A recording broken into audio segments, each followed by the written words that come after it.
3 बीघा जमीन गांव के दक्षिण छोर पर हरे भरे खेतों और प्रकृति की मधुर गूंज से घिरा एक छोटा सा टुकड़ा था।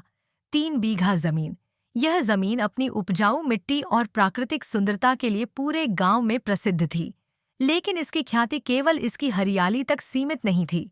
इसके साथ जुड़ी रहस्यमयी कहानियां इसे और भी खास बनाती थीं।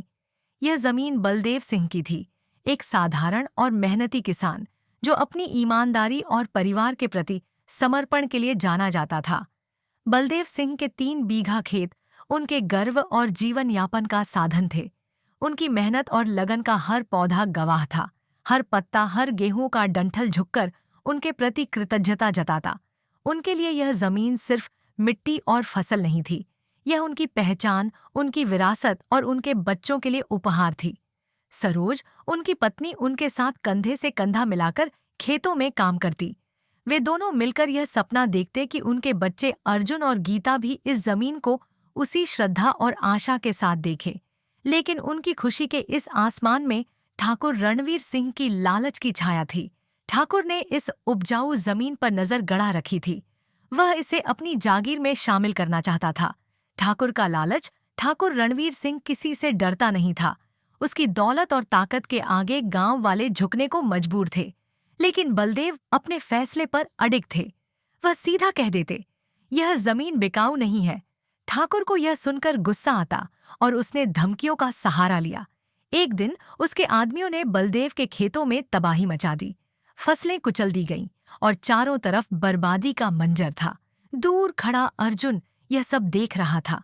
उसकी आवाज कांपते हुए बोली, बाबा, ये लोग ऐसा क्यों कर रहे हैं? बलदेव ने अपने बेटे के कंधे पर हाथ रखा और कहा, बेटा, क्योंकि ये मेहनत की कीमत नहीं समझते, लेकिन याद रखना, हमारी आत्मा को ये कभी नहीं तोड़ सकते। सरोज ने यह सब चुपचाप देखा, लेकिन उसकी आंखों में आंसू के साथ साथ संकल्प की चमक भी थी।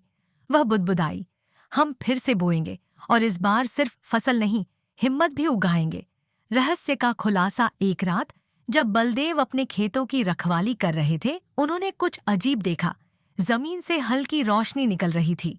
हैरानी से वह जमीन खोदने लगे। थोड़ी ही देर में शीतल पानी का झरना फूट पड़ा। बलदेव की आंखों में आश्चर्य और खुशी झलक रही थी।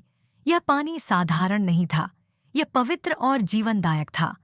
उन्हें समझ आ गया कि यह झरना ही उनकी जमीन की उपजाऊ शक्ति का राज्य था।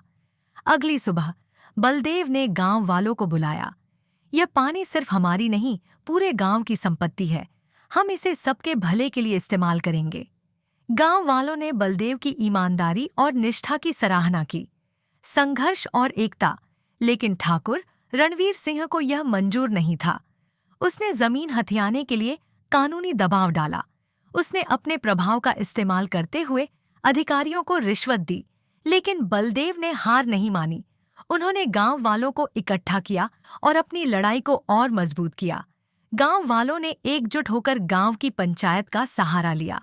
पंचायत की बैठक गांव के पुराने बरगद के पेड़ के नीचे हुई। ठाकुर ने अपने प्रभाव और धमकियों का सहारा लिया, लेकिन पंचायत में सच्चाई के सामने उसकी एक न चली। पंचायत के मुखिया, जो अपनी ईमानदारी और न्यायप्रियता के लिए जाने जाते थे, ने दोनों पक्षों की बात सुनी। बलदेव ने अपना पक्ष मजबूती से रखा और गांव वालों की गवाही ने उनकी बात को और वजन दिया। पंचायत ने सर्वसम्मति से फैसला सुनाया कि 3 बीघा जमीन पर बलदेव का ही हक है और ठाकुर को अपने की माफी मांगनी होगी।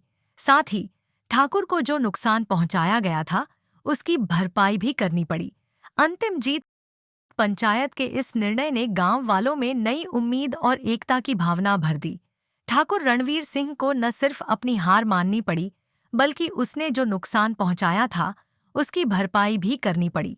गांव वालों ने इस जीत का जश्न मनाया, लेकिन बलदेव ने सबको याद दिलाया कि यह जीत सिर्फ उनकी नहीं, पूरे गांव की एकता और सच्चाई की थी।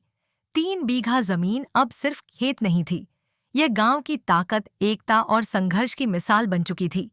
वहां का हर पौधा, हर झरना, हर इंसान इस कहानी का गवाह था। इस प्रकार 3 बीघा जमीन की कहानी ने यह साबित कर दिया कि जब लोग एकजुट होकर अन्याय के खिलाफ खड़े होते हैं, तो जीत उनकी ही होती है। यह सिर्फ जमीन नहीं, बल्कि हिम्मत और सच्चाई की जीत थी।